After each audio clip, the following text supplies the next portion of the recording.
Kisah Roro Mendut. Dalam sejarah digambarkan betapa Kendedes adalah seorang perempuan cantik jelita serta pembawa wahyu ke Prabon bagi anak keturunannya. Ini terjadi bersamaan dengan masa kejatuhan Kerajaan Kediri dan berdirinya Kerajaan Singosari, yaitu sekitar tahun 1222.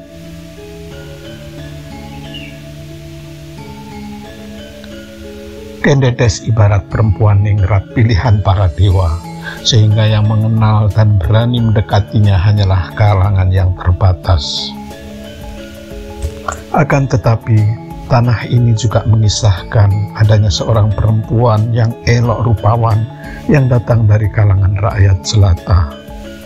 Ia hidup di masa Mataram, diperintah oleh Sultan Agung. Akan tetapi, tanah ini juga mengisahkan adanya seorang perempuan yang elok rupawan yang datang dari kalangan rakyat jelata. Ia hidup di masa Mataram, diperintah oleh Sultan Agung. Tersebutlah Roro Mendut, seorang perawan muda yang kecantikannya tidak tertandingi. Meskipun ia terlahir sebagai rakyat jelata di pesisir kota Pati, akan tetapi Roro Mendut terkenal sekali kemolekan tubuh dan pesonanya sebagai seorang wanita. Ia juga dikenal sebagai pribadi yang tegas, berani, dan teguh pada prinsipnya. Wajahnya yang cantik jelita merupakan perpaduan dari keindahan mata yang sayu, hidung yang mancung, khas perempuan Nusantara, dan terutama pesona bibirnya yang selalu basah. Ia digambarkan sebagai simbol sensualitas perempuan pada masanya. Sayangnya, sensualitas dan kemolekan tubuhnya itu justru membawa petaka seiring perjalanan kisah cintanya dengan sang kekasih yang bernama Pronocitro. Roro Mendut dan Pronocitro yang kasmaran berniat untuk menjalani kehidupan yang indah layaknya suami istri. Akan tetapi, sebelum niat itu terwujud, Roro Mendut telah diculik oleh penguasa Kadipaten Pati saat itu, yaitu Adipati Pragola II. Ternyata diam-diam sang adipati tergila-gila pada kemolekan tubuh dan kecantikan Roro Mendut, sehingga ia melakukan upaya paksa. Ia berniat menjadikan Roro Mendut sebagai salah seorang selirnya. Hanya saja alam berkehendak lain. Niat sang adipati terpaksa tertunda karena saat itu sebenarnya Kadipaten Pati sedang terlibat peperangan dengan Mataram, di mana penguasanya adalah Kanjeng Sultan Agung. Pati diserang Mataram dan bahkan Adipati Pragola II akhirnya tewas. Salah seorang yang memimpin pasukan Mataram menyerbu Pati adalah Tumenggung Wiroguno. Kekalahan Pati menyisakan duka pilu bagi warganya. Layaknya pihak yang kalah perang, maka banyak sekali harta yang dirampas, termasuk banyak pula perempuan yang diboyong ke Mataram. Salah satunya adalah Roro Mendut, yang kemudian dipaksa ikut boyongan ke Mataram oleh Tumenggung Wiroguno. Singkat cerita, ternyata Tumenggung Wiroguno juga tergila-gila pada kemolekan tubuh dan pesona Roro Mendut. Berbagai rayuan, iming-iming, dan bahkan ancaman telah dilontarkan oleh sang Tumenggung agar Roro Mendut bersedia menjadi istri atau selirnya. Tidak dinyana, perempuan muda itu bergeming. Ia dengan tegas berani menolak dan bahkan memberitahu bahwa ia sudah punya kekasih yang akan segera menikahinya. Tumenggung Wiroguno akhirnya mengancam akan membebankan pajak yang sangat besar kepada Roro Mendut jika ia terus menolak keinginannya.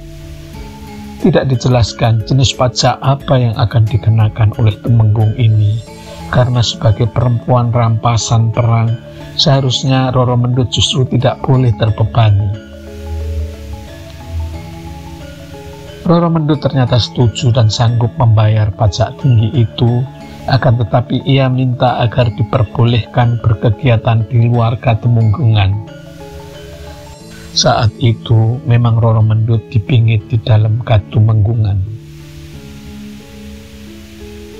Akhirnya meski masih dalam pengawasan, Roro Mendut diperbolehkan keluar. Menyadari kemolekan dan pesona dirinya, Roro Mendut kemudian memutuskan untuk berjualan rokok yang pada masa itu memang banyak sekali penggemarnya. Berbekal bahan tembakau dan segepok kulit jagung yang juga disebut sebagai kelopot, Roro Mendut mulai berjualan di pasar.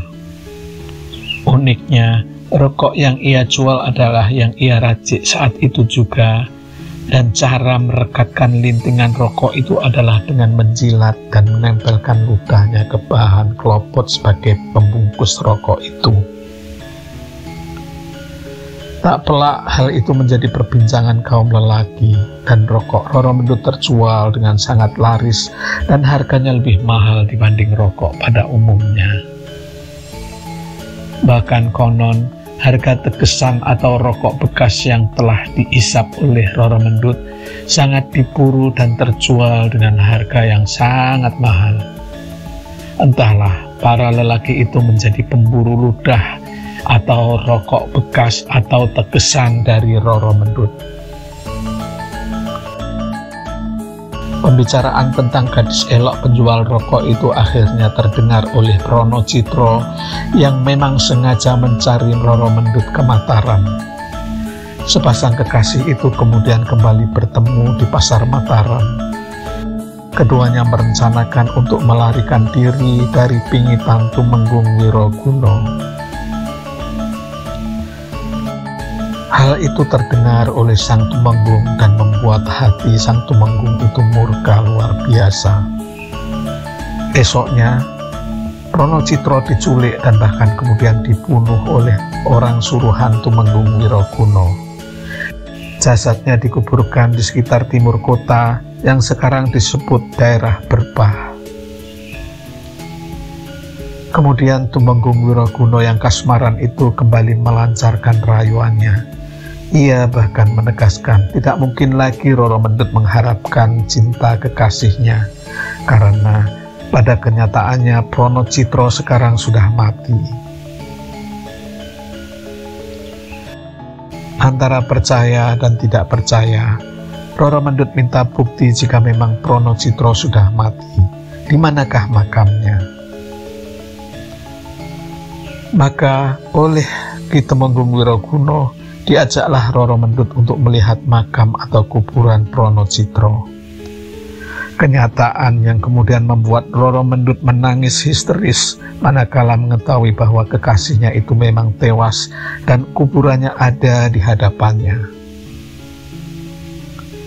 Ketika Tumenggung Wiroguno mengajaknya pulang, Roro Mendut berontak dan tidak mau pulang. Ia masih ingin berbaring dan menunggui jasad kekasihnya. Ki Tumenggung menjadi semakin tidak sabar. Ia meraih lengan Roro Mendut dan hendak menyeretnya pulang. Saat itulah terjadi tragedi yang menyayat hati. Tanpa diduga, tiba-tiba saja Roro Mendut yang diseret oleh Ki Tumenggung itu justru merapatkan tubuhnya.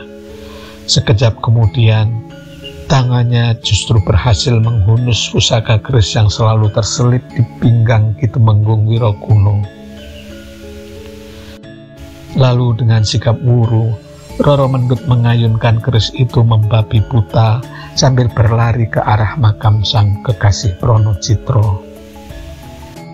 Tidak ada yang mampu mencegahnya. Ketika sampai kembali di atas makam Prono Citro, Roro Mendut dengan tatak justru menghujamkan keris itu ke dadanya sendiri. Kidung Megatron mengalun perlahan. Hati siapa yang tidak terenyuh melihat gadis cantik molek itu akhirnya bersimbah darah sambil memeluk tanah basah yang menjadi kuburan bagi kekasihnya. Cinta keduanya terenggut oleh nafsu orang lain yang hanya menuruti kehendaknya sendiri. Kita mengenal cerita cinta yang bersumber dari luar, yaitu kisah Romeo dan Juliet. Demikian halnya dengan cerita Roro Mendut dan Trono Citro ini. Keduanya adalah lambang cinta sejati yang kemudian dibawa mati